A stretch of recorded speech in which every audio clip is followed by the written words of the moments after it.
Je ne suis pas sûr que c'était une très bonne idée de déplacer cette conférence du début à la fin, parce que j'ai plus grand-chose à dire.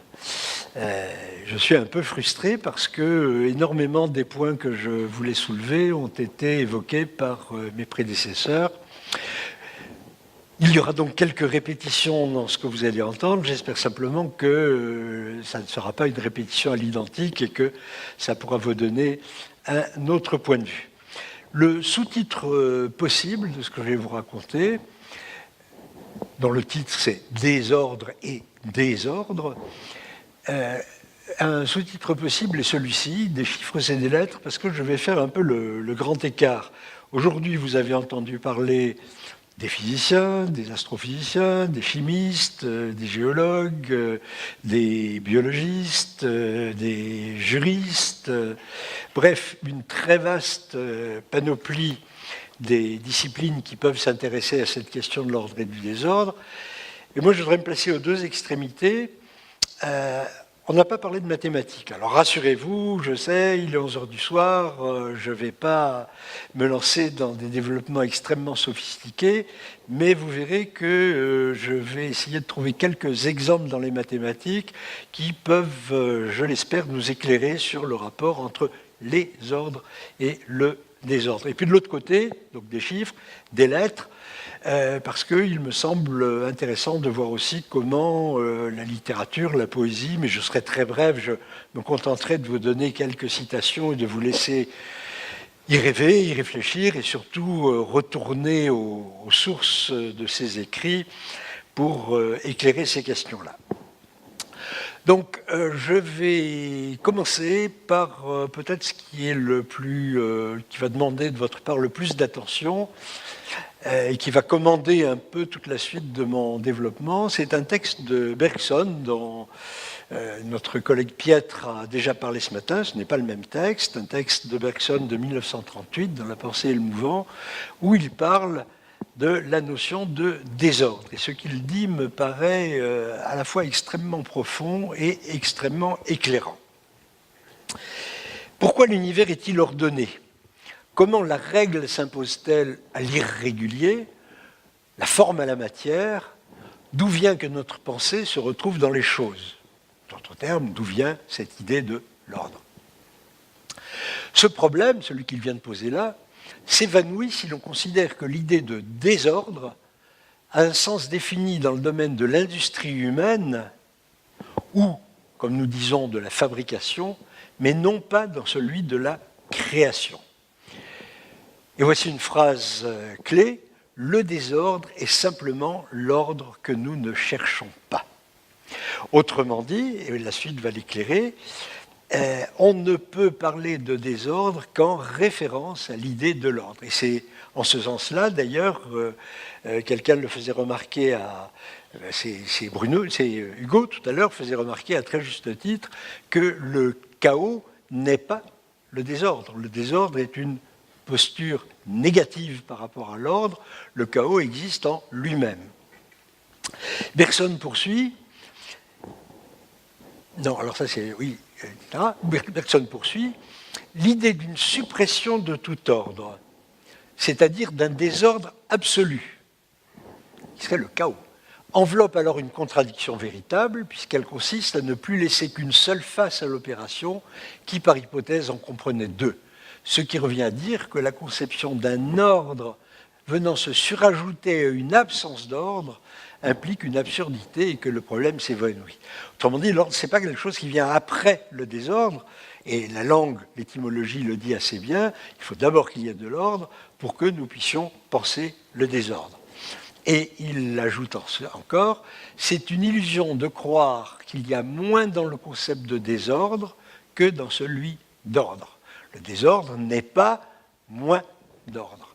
En réalité, il y a plus de contenu intellectuel dans l'idée de désordre parce qu'elle implique plusieurs ordres et en outre un jeu de l'esprit qui jongle inconsciemment, ou consciemment d'ailleurs, nous allons le voir, avec eux.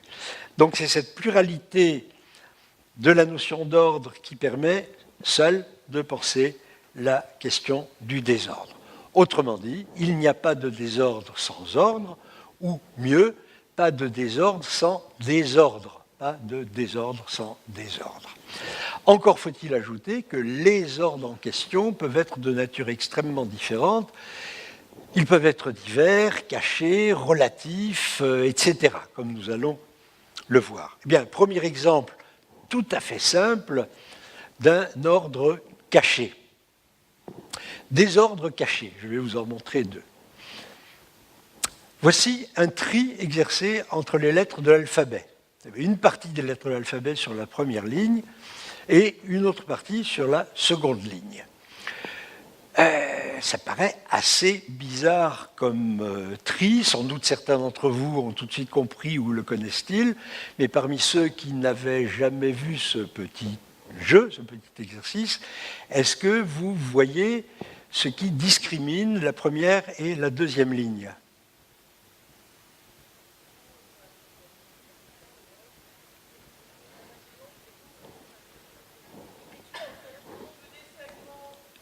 Voilà.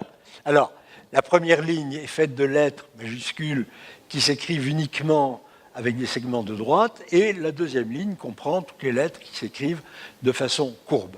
Alors, vous voyez que c'est un tri qui est à la fois une mise en ordre, il y a vraiment de l'ordre dans cette séparation, mais que cet ordre n'a pas grand-chose à voir, même rien à voir avec l'ordre alphabétique, et qu'il pourrait être très différent, il est très différent dans d'autres alphabets. Deuxième petit exercice de ce genre-là, prenez cette suite de lettres. Est-ce que quelqu'un peut me dire, alors c'est une suite que je peux continuer à l'infini, est-ce que quelqu'un peut me dire quelle est celle au singulier ou celles au pluriel qui devraient venir après?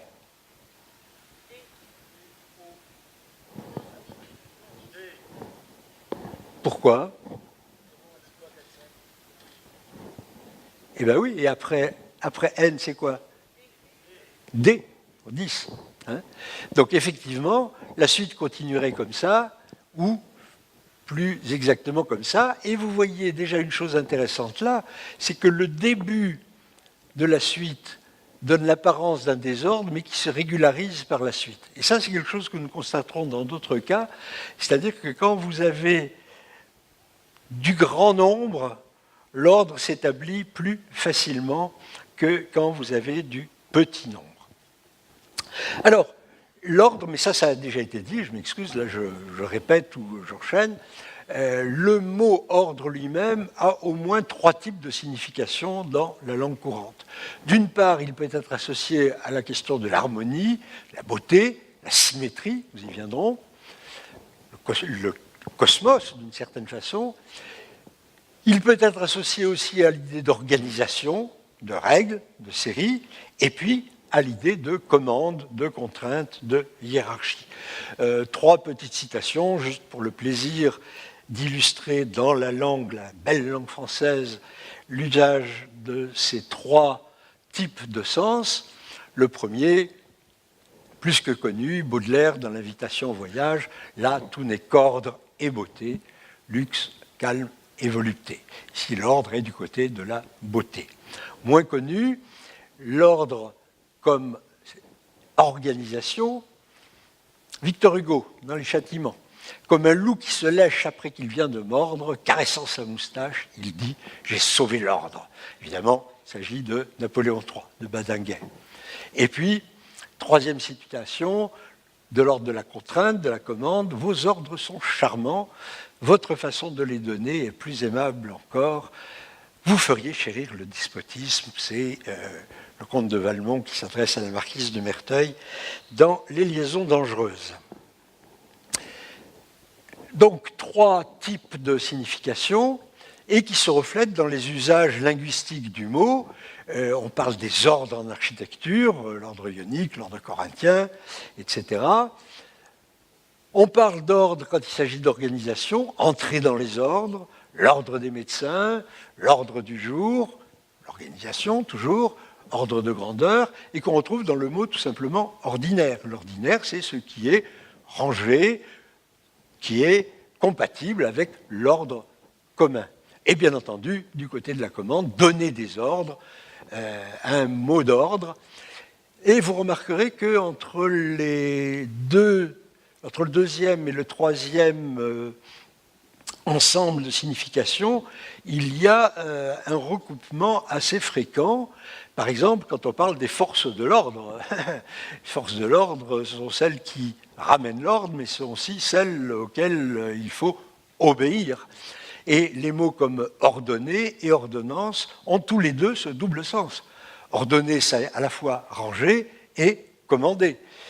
Une ordonnance, c'est un texte légal, et puis c'est aussi une façon de mettre en ordre les choses. Et le mot ordinateur n'échappe pas à ce double sens.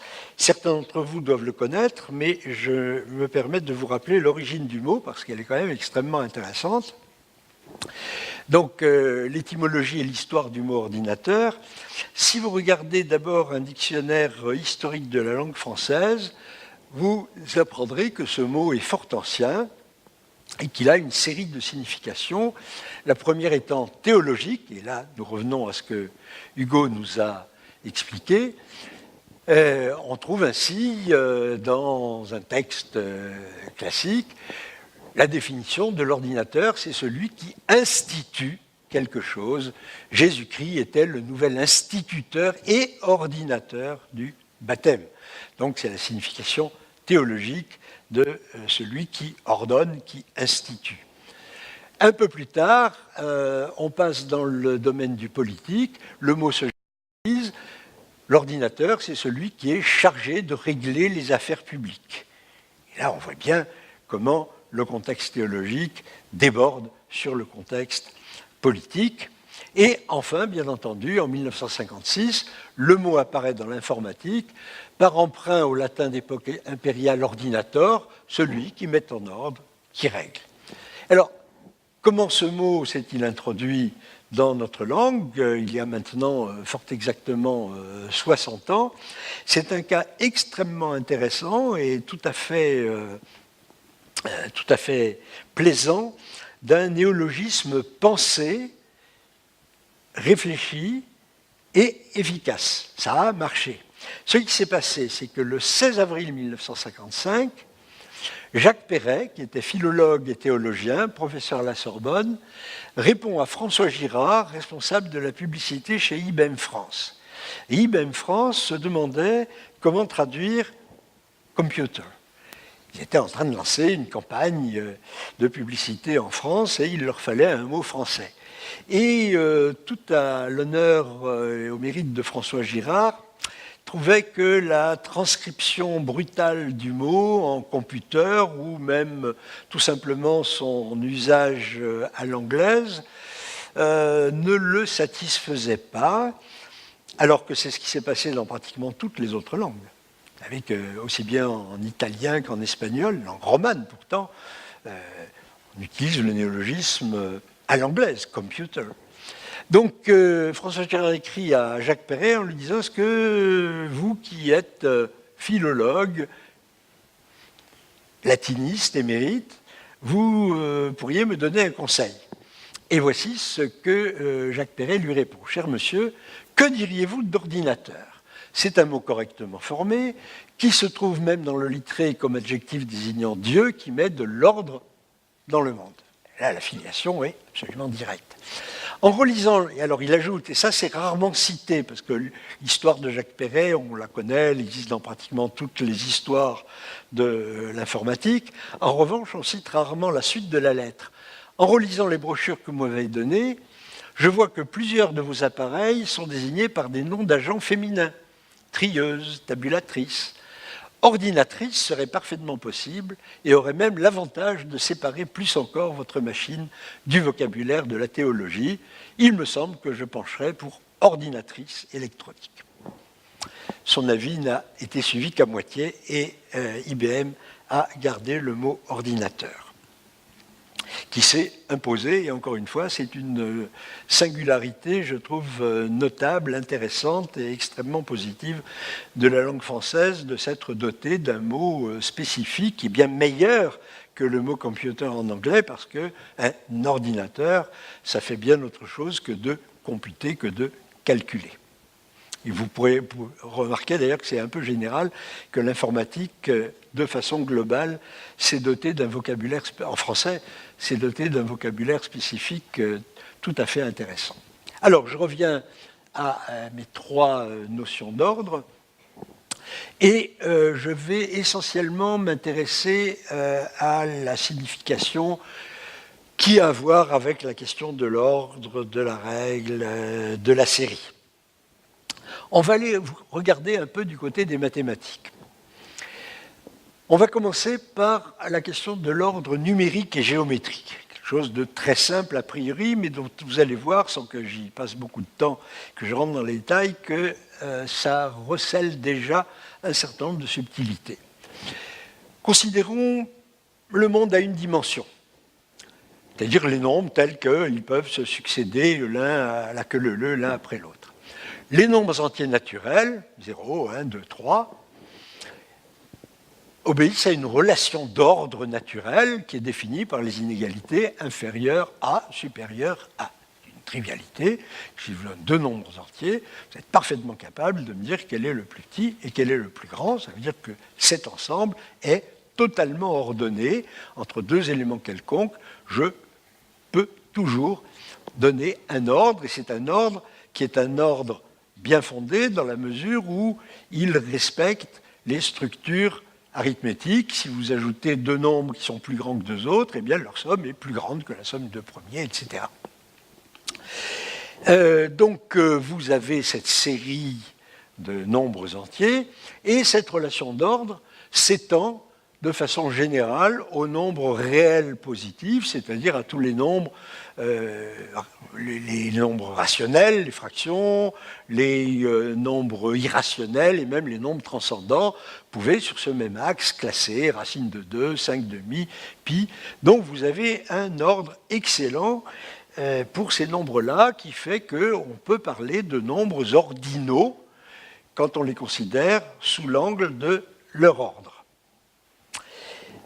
Et d'ailleurs, à tout nombre ordinal correspond un nombre cardinal. Le cardinal, c'est une autre notion numérique, on appelle cardinal d'un ensemble de nombres, un ensemble quelconque, la taille de l'ensemble des nombres qui lui sont inférieurs ou égaux, en ce qui concerne les nombres. En ce qui concerne un ensemble, il faut trouver des moyens de définir quel est son cardinal d'une façon intrinsèque qui consiste à ne pas les compter. Si vous les comptez, eh bien, vous faites par hypothèse, faites l'hypothèse que le cardinal que vous allez trouver sera le même que l'ordinal, comptez premier, deuxième, troisième, quatrième. Mais ce n'est pas nécessaire. Vous pouvez très bien déterminer vous pouvez très bien déterminer le cardinal d'un ensemble, le nombre de ces éléments, sans les compter.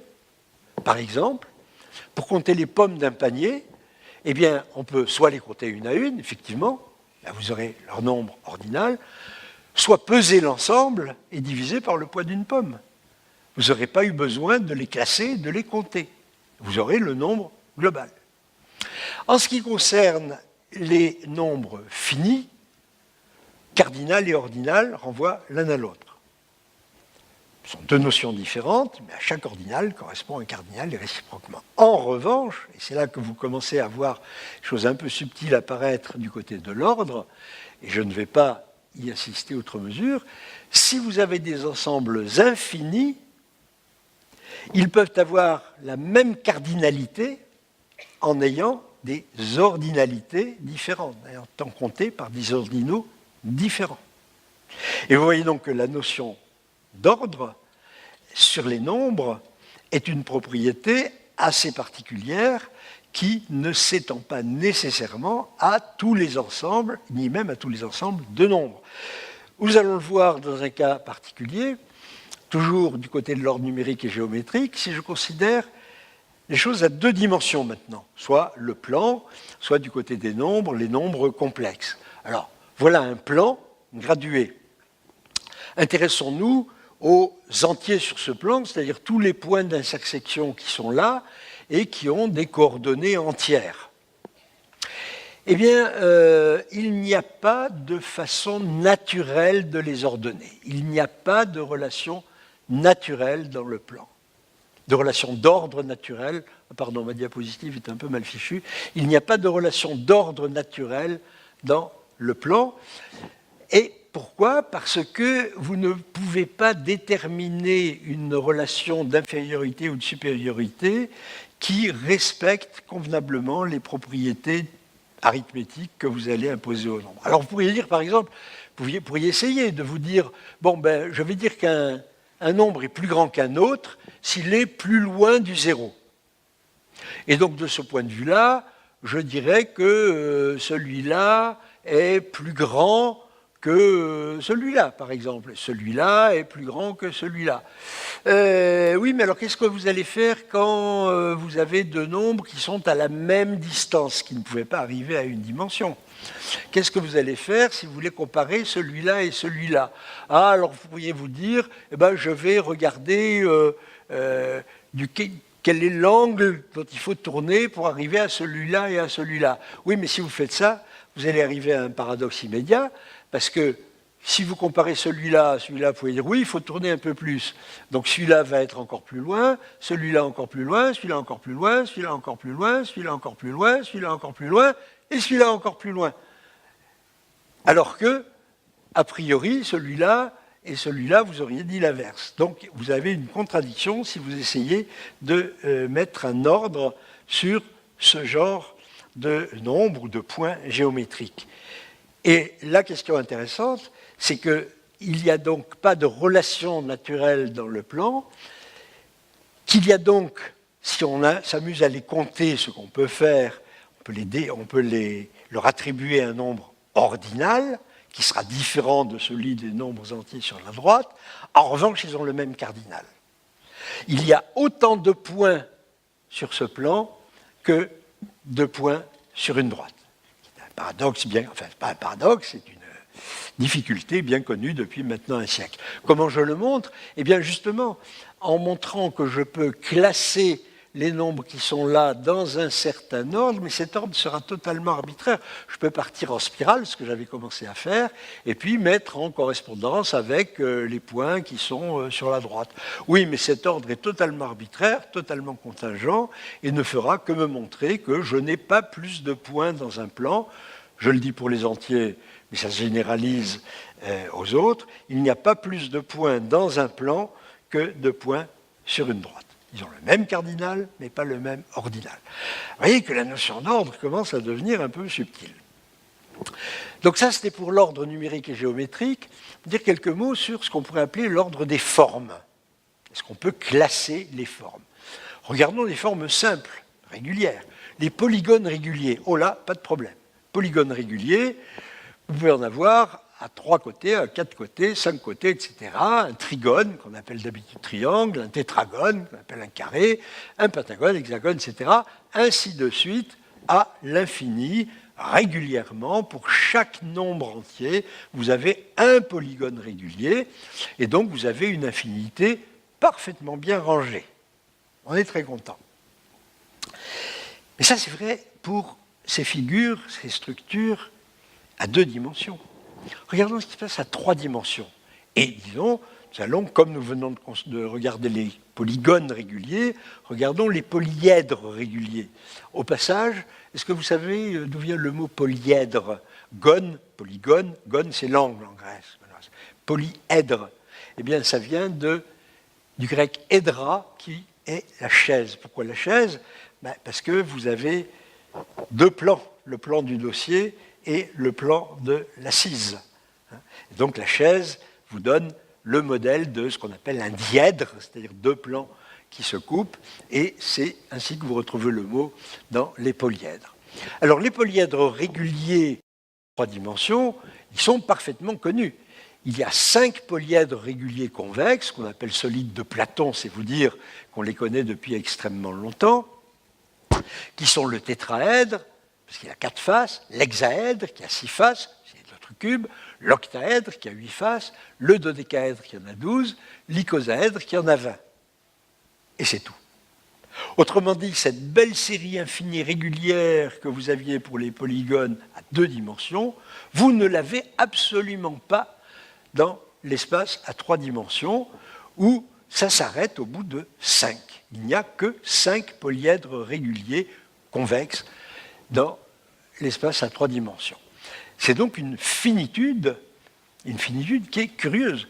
Et l'ordre dans lequel il se range est quand même pas extrêmement naturel, puisque là, vous avez 4 faces, 4, 6, 8, d'accord, très content, 4, 6, 8. Donc vous attendriez à voir après un décaèdre, non, il faut sauter à 12. Et puis après 12, c'est 20, et là, ça s'arrête. Donc ça vous dit que ces objets mathématiques extrêmement élémentaires, très simples, leur ordre est un peu bizarre.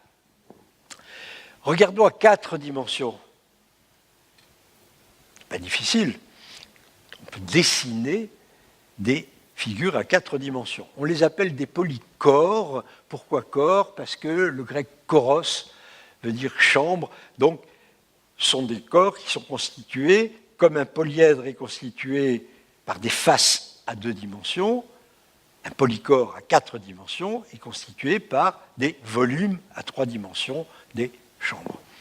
Eh bien, on sait les classer depuis le 19e siècle, il n'y a pas de problème, et on en trouve 6, qui portent les doux noms de pentacores, d'octacores, d'hexadécacores, d'icositetracores, d'hécatonicosacores, d'hexacosicores. Alors, que sont ces figures? Eh bien, ce sont des projections à 2 dimensions, 2 projections à 3 dimensions, de formes qui sont elles-mêmes à 4 dimensions.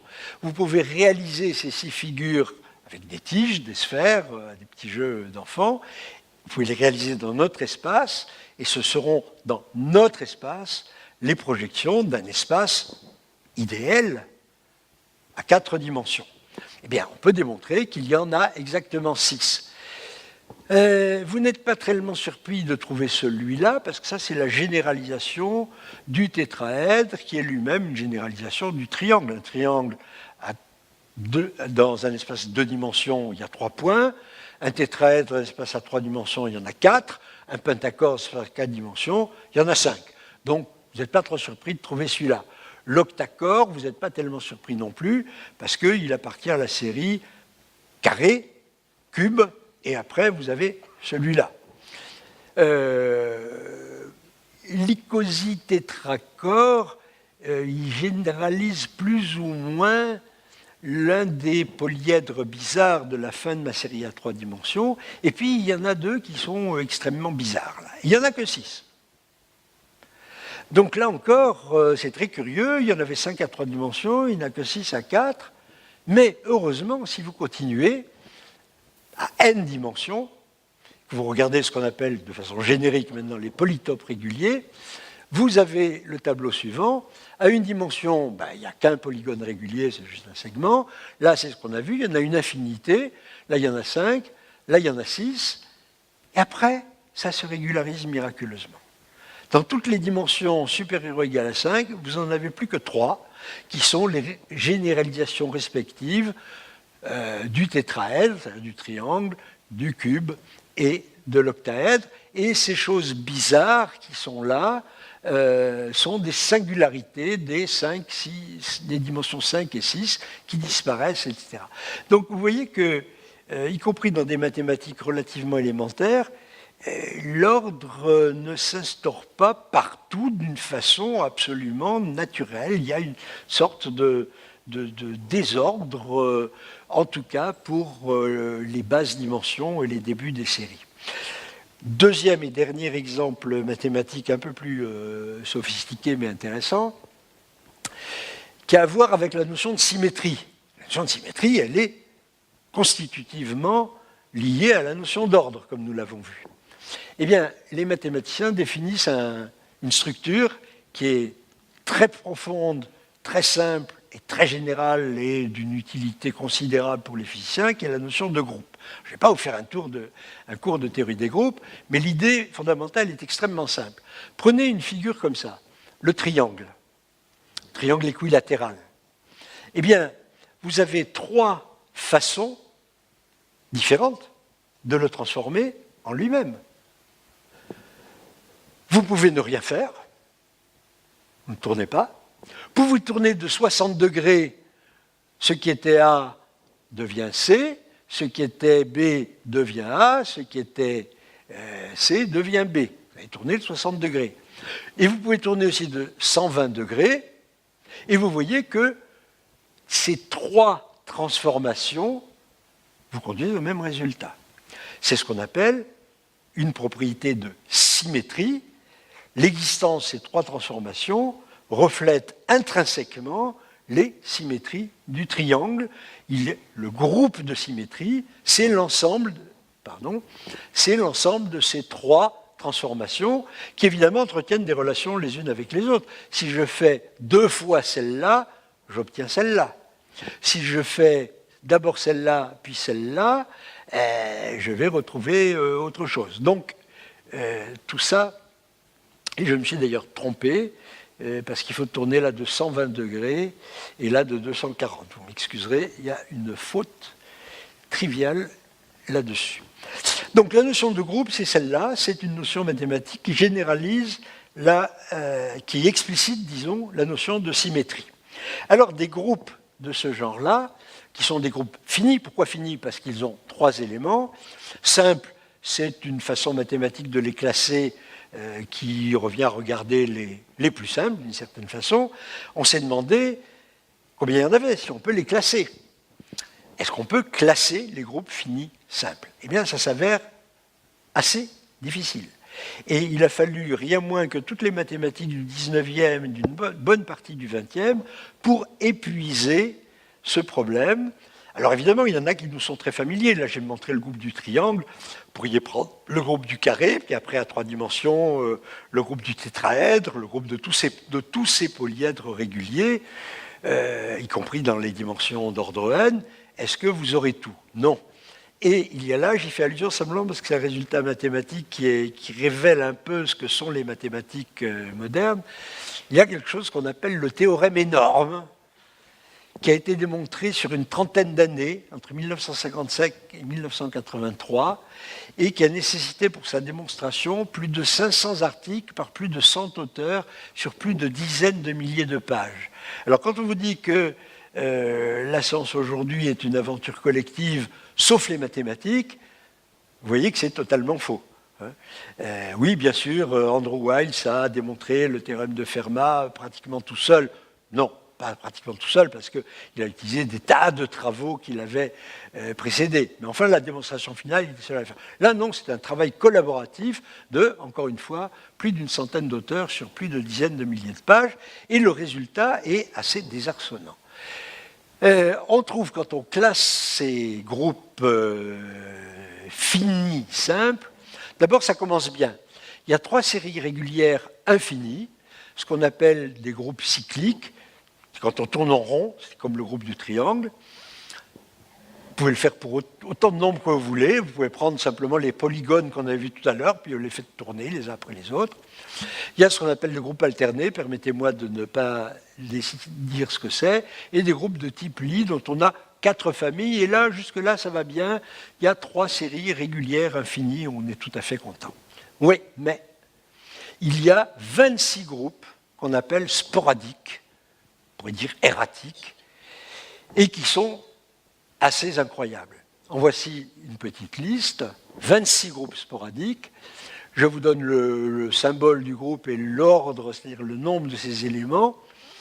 Le plus petit a 7920 éléments, ensuite vous allez à 95 000, 175 000, j'en passe puisque je ne vais pas vous détailler les 26. Vous atteignez rapidement la centaine de milliards d'éléments. Vous continuez, là vous avez 10 puissance 24 éléments, 10 puissance 33, et le dernier a rien moins, ça c'est sur le nombre exact de ces éléments, qui fait à peu près 10 puissance 53. Ça s'appelle le monstre. Il n'y a pas d'objet mathématique plus complexe dans les détails que celui-là. Et il a fallu effectivement 30 ans pour arriver à le débusquer, à le caractériser, à l'étudier, et maintenant on connaît toutes ses propriétés. Alors ce qui est intéressant, c'est que 20 de ces groupes sont plus ou moins apparentés aux monstres, et peuvent être tant bien que mal regroupés en 4 familles, mais qu'il y en a 6 qu'on appelle les parias, qui sont exclus des familles et qui restent totalement singuliers. Non seulement vous avez des groupes sporadiques, mais parmi eux-mêmes, vous avez encore des exceptions. Là, juste une image qui vous montre les relations incroyablement compliquées entre tous ces objets. Dans les cercles, ce sont les groupes,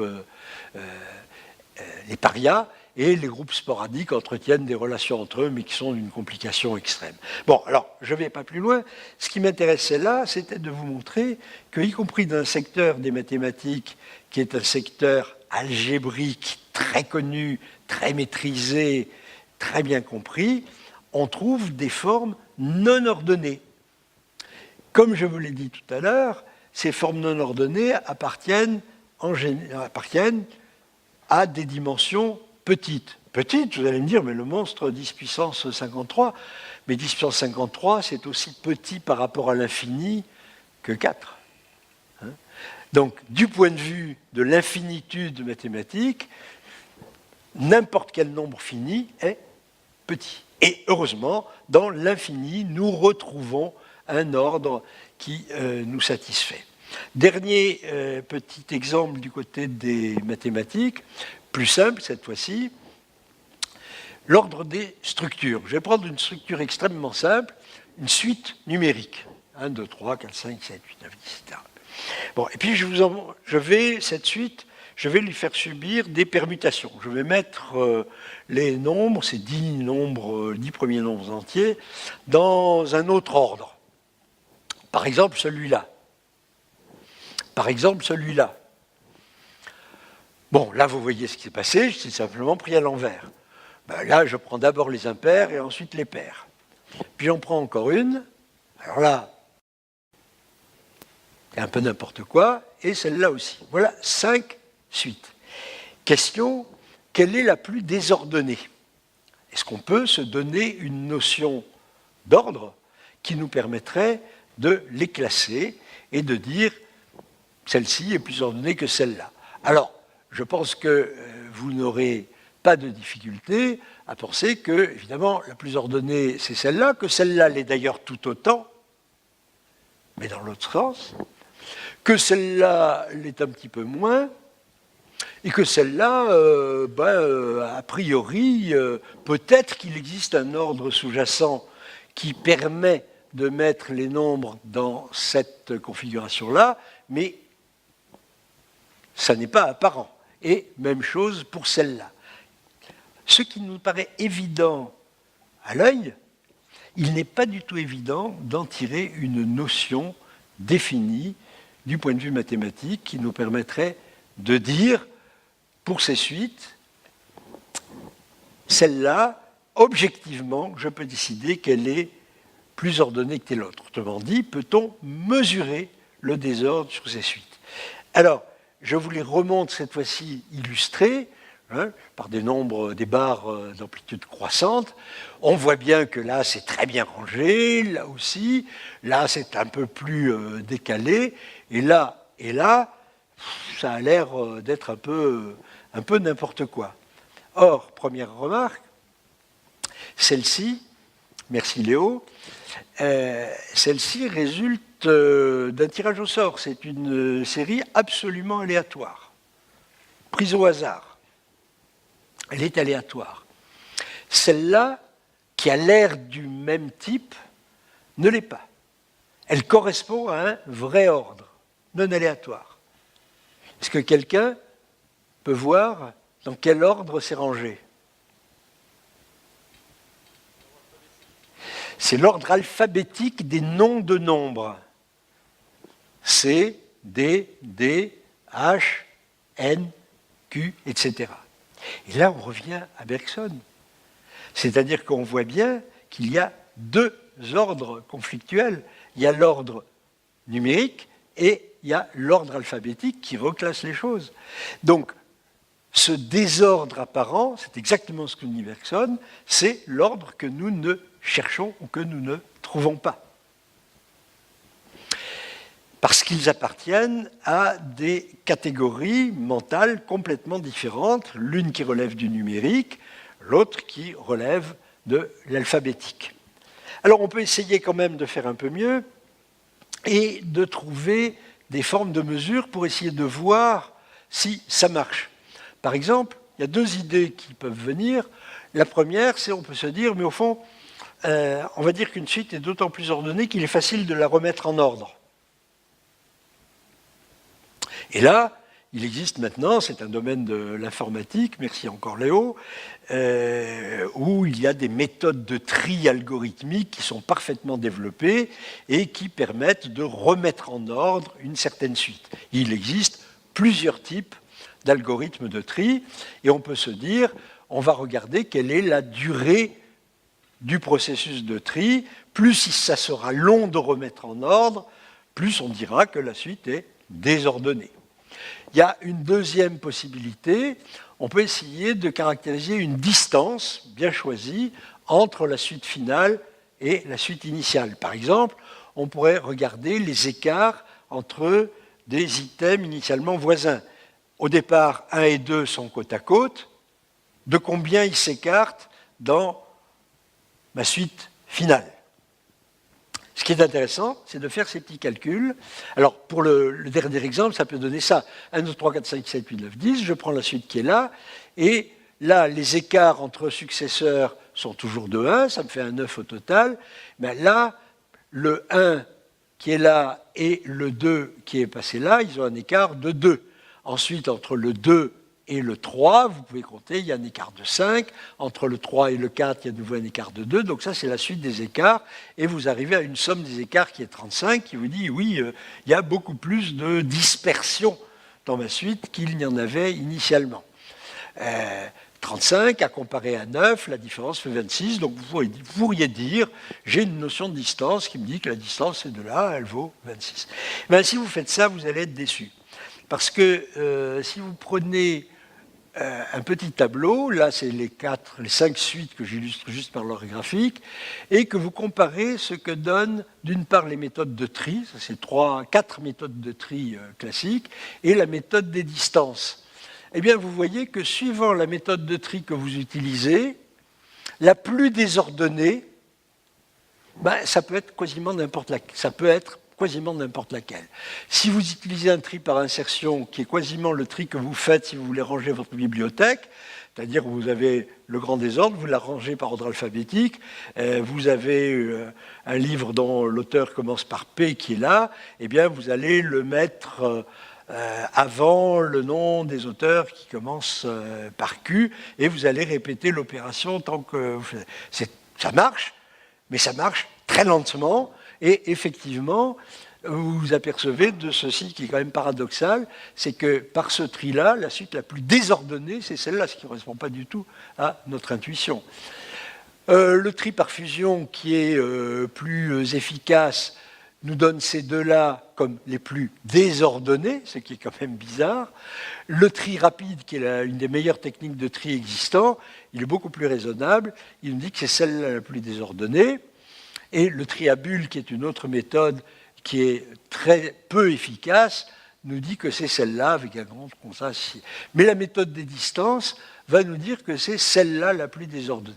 Donc vous voyez qu'il est extrêmement difficile de donner des mesures du désordre, que c'est peu concluant, et qu'on peut se demander si on peut trouver mieux. Eh bien, peut-on trouver mieux? Oui, pour des suites très grandes. Là, je ne vais pas rentrer dans les détails, mais on retrouve la même idée que dès qu'on a quelque chose de très grand, voire d'infini, c'est, paradoxalement, plus facile d'en définir l'ordre que sur des ensembles petits. Sur des ensembles, pour des suites très grandes, on a une notion qui est la complexité de Kolmogorov, qui est une très bonne mesure du désordre. La complexité de Kolmogorov, c'est grosso modo la taille des instructions qui vous permettent de définir la suite. Si vous pouvez donner une instruction très simple en peu de mots, ben vous direz ma suite elle est très ordonnée, elle est peu complexe. S'il vous faut une procédure qui nécessite des pages et des pages, vous direz ben, c'est drôlement complexe, ma suite est très désordonnée. Et à la limite, si vous tirez chaque élément de votre suite au hasard, eh bien la procédure sera le choix lui-même. Vous aurez une procédure qui sera aussi longue que la suite elle-même. Donc on peut dire de ce point de vue qu'une suite aléatoire, très grande, à une complexité maximum, correspondrait à un désordre maximum. Mais, et c'est là que je veux revenir pour terminer ce petit passage sur les mathématiques, ce qui est difficile à mesurer, bon, pour des suites très grandes, c'est très bien, mais ce qui est difficile à mesurer, comme je vous l'ai montré sur ces cas triviaux, c'est le petit désordre. Le petit désordre à l'échelle humaine, qui est celui qui nous concerne quand nous ne faisons pas des mathématiques. Est-ce que ta chambre est bien rangée? Est-ce que, etc., etc. Hein? Et ça, les mathématiques se révèlent peu efficaces dans l'ordre des choses, parce que, finalement, ce désordre à l'échelle humaine, dont Bergson dirait qu'il est seul à nous intéresser, heureusement, il n'est pas seul à nous intéresser, mais il nous intéresse d'abord. Et il échappe, apparemment, pour l'instant en tout cas, à des définitions aussi rigides que pourraient nous en donner la logique ou les mathématiques. Alors, j'en ai fini avec ces exemples mathématiques, et je voudrais, pour terminer, revenir rapidement aux lettres, en vous donnant juste quelques petits textes que j'aime bien, qui sont là plutôt pour continuer à vous faire rêver, réfléchir, penser sur cette notion d'ordre et désordre, à travers ce que certains écrivains ont pu en dire. Première citation, un peu provocatrice, c'est l'amour de la science qui a répandu le désordre dans le monde. Ce sont les professeurs qui ont mis le désordre dans le monde. Alors ça, c'est Zhuangzi, Chuang-Tzu, au IVe siècle avant l'ère chrétienne, qui proteste contre justement la mainmise d'une pensée trop rigide, trop dogmatique sur les esprits. Tout à fait différent. Il est des entreprises pour lesquelles la vraie méthode est un désordre intentionnel. Ça nous ramène un peu à la conférence de Vincent Bontemps tout à l'heure sur l'innovation. Désordre intentionnel, voilà une idée qui est intéressante à creuser. La vraie méthode est le désordre intentionnel, et ça vous le trouvez dans Moby Dick de Herman Melville. Celle-là, pour vous faire sourire, puisqu'à la fin de la soirée, on a beau intervertir l'ordre des facteurs, le courrier n'arrive pas plus vite. Quelqu'un peut intuiter de qui c'est? Ouais, bravo.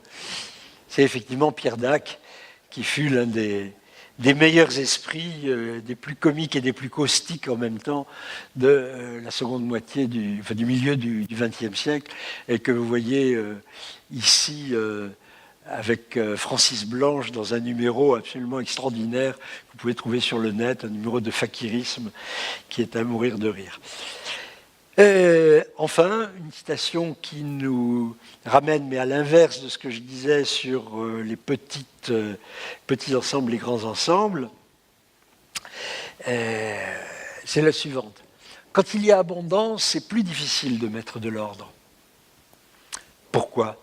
Tenez, moi, quand je viens de faire une vente, les gros billets, les pièces de 10, les pièces de 5, tout ça se mélange dans ma poche.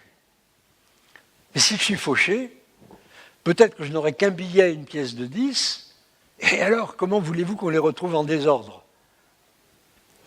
Ça, c'est Bertolt Brecht dans Schweik dans la Deuxième Guerre mondiale, et c'est dans un passage extrêmement polémique où Schweik joue les idiots en disant que la pénurie, c'est une très bonne chose parce que ça impose de l'ordre. Quand il y en a moins, c'est plus facile de mettre de l'ordre. Et pour terminer, une citation de Valéry. Entre l'ordre et le désordre règne un moment délicieux. J'espère que ce moment délicieux, vous aurez pu le vivre dans cette journée du marathon. Merci.